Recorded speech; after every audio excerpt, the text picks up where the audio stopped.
सच्ची सेवा क्या होती है? एक बार दो पड़ोसी राज्यों में युद्ध छिड़ गया। बहुत भयानक युद्ध चल रहा था।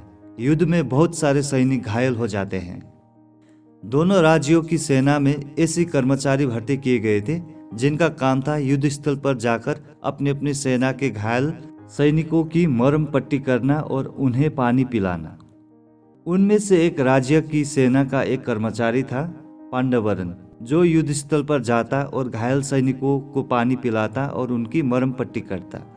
उसे जो भी घायल सैनिक नजर आता, चाहे वो उसकी अपनी सेना का हो या विरोधी राज्य की सेना का हो, उसकी सेवा करता।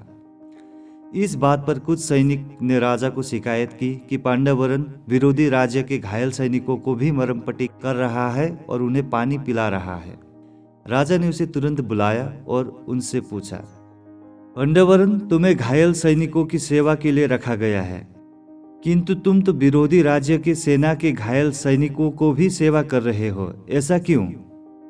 पांडवरन बोला, महाराज, मेरा कर्म है कि मैं घायलों की सेवा करूं। मैं जब युद्ध स्थल पर जाता हूं तो मुझे सिर्फ दर्द से कराहते घायल मानव नजर आते हैं। मुझे उनमें अपना या विरोधी नजर नहीं आता है।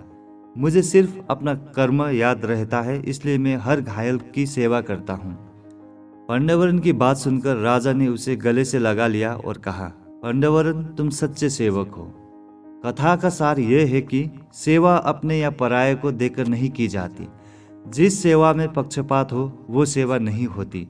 संपूर्ण मानव जाति की एक दृष्टि से सेवा की जाती है, वही सच्ची सेवा है। वो सहज, दयावश और मानवता के नाते की जानी चाहिए।